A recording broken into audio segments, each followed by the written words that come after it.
kulanti wacan oo wanaagsan daawadayaal halkani waa janalka Xareed Media waxaad ku soo dhawaataan barnaamijka bandhiga mudiirka oo habeenada Isniinta iyo Khamiista soo galayaan aad ka daawataan janalka Xareed Media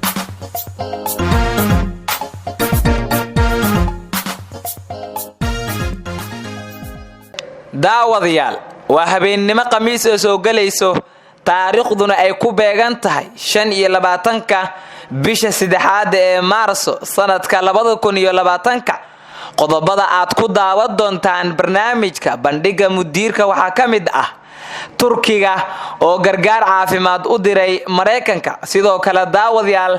waxaan idin haynaa dalalka ugu farxadda badan dunida 2020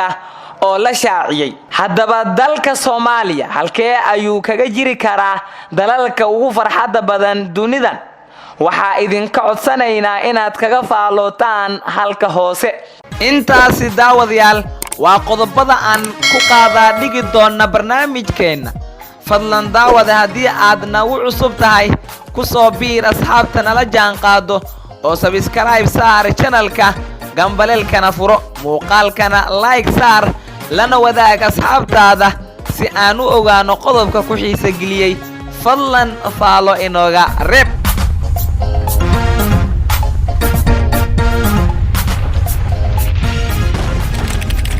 waa tahay daawadayaal markana barnaamijkeena aynu gudugalaynaa qodobka ugu horeeyana waxa uu yahay Turkiga ayaa gargaar caafimaad u diray dalka Mareykanka dawladda Turkiga ayaa gargaar caafimaad u dirtay dalka Mareykanka oo haatan kamid ah dalalka la daaladhacaya xanuunka corona gargaarkan ayaa ah qalabka lagu baaro xanuunka corona oo gaaraya 500,000 oo uu Turkiga u diray dalka Mareykanka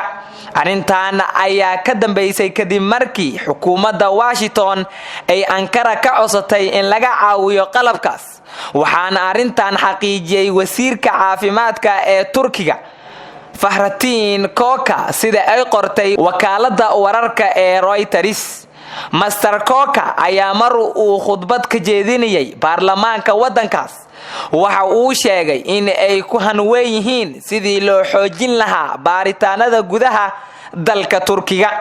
wasiirka ayaa sheegay in maalintii ay qorsheynayaan in ay xanuunka ka baaraan 10,000 ilaa 15,000 oo qof wuxuuna intaa raaciyay in haatan ay baareen dad ka badan 10,000 xanuunka corona ayaa faraba'an ku haya dalal badan oo caalamka waxaana ugu daran dalka Talyaaniga oo dad badan ay ugu dhinteen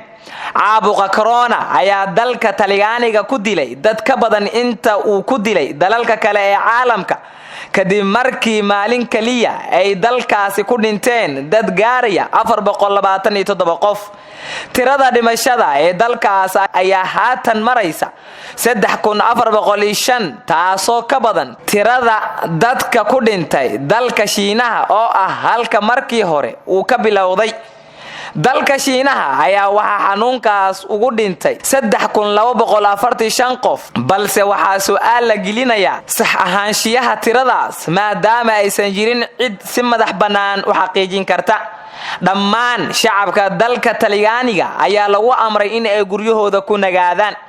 inkastoo ay jiraan talaabooyin ay soo rogtay dawladda haddana waxaa la soo sheegay in ay jiraan dad wali u dhimanaya xanuunka waxaana guud ahaan corona caalamka ugu geeriyootay dad kor u dhaafaya 13,000 oo qof dhanka kale dawladda Shiinaha oo ah halka markii hore lagu arkay xanuunka ayaa sheegtay in aysan jirin kiis cusub oo lagu arkay gudaha dalkaas balse ay jiraan dad qaba xanuunka oo Shiinaha uga yimid dibadda hase yeeshee tirada dadka uu ku dhacay xanuunka ayaa aad ugu badan tan Talyaaniga oo dalkaas waxa uu xanuunka haleelay in ka badan 81,000 halka Talyaaniga uu ku dhow yahay 50,000 waa tahay daawadayaal weli barnaamijka bandhiga mudiirka ayaa daawanaysaan markaana qodobkeena kale ayaynu eegaynaa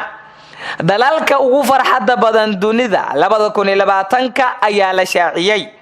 dalka Finland ayaa sanadkii saddexaad oo xiriir ah noqday dalka ugu farxadda badan caalamka sida lagu sheegay warbixin dhawaanahan soo baxday. cilmi baariyaasha warbixinta farxadda adduunka World Happiness Report ayaa weydiiyay dadka 153 dal inay qiimeeyaan heerka farxadooda. qiimeynta ayaa lagu saleeyay arrimo ay ka mid yihiin dhaqaalaha dalka, taageerada bulsho, xuriyadda qofka iyo heerka musuqmaasuqa si dal walba loo siiyo dhibcaha farxadda. warbixino taxane ah oo kala dambeeyay ayaa muujiyay in dalalka Nordic la isku yiraahdo oo 7 ka mid ah ay galeen 10ka kaalin ee ugu horeysa. dalalka ugu farxadda badan adduunka ayaa ah kuwa dadkooda ay dareemaan in ay wax ka leeyihiin oo ay is-aaminaan isla markaana ay ku raaxaystaan hay'adaha ay wadaagaan. waxaa sidaas yiri Johan Hiliwell oo ka mid ah qorayaasha warbixinta. dalalka kaalimaha hoose ka galay warbixintan ayaa ah kuwa ay saameeyeen dagaalada iyo saboolnimada xoogan, ayadoo Zimbabwe, Koonfurta Suudaan iyo Afghanistan ay noqdeen 3 dal ee ugu farxadda liita. Finland ayaa waxaa ku xiga dalalka Denmark, Switzerland, Iceland iyo Norway, waxaana 10ka dal ee ugu farxadda badan caalamka ay kala yihiin: 1 Finland, 2 Denmark, 3 Switzerland, 4 Iceland, 5 Norway, 6 Netherlands, 7 Sweden, 8 New Zealand, 9 Austria, 10 Luxembourg. 10ka dal ee ugu hooseeya ee liiska ayaa kala ah India, Malawi, Yemen, Botswana, Tanzania, Central African Republic, Rwanda, Zimbabwe, South Sudan iyo waliba Afghanistan. waa tahay daawadayaal, waxaynu isla soo gaarnay gunti iyo gabagabadii barnaamijka bandhiga mudiirka.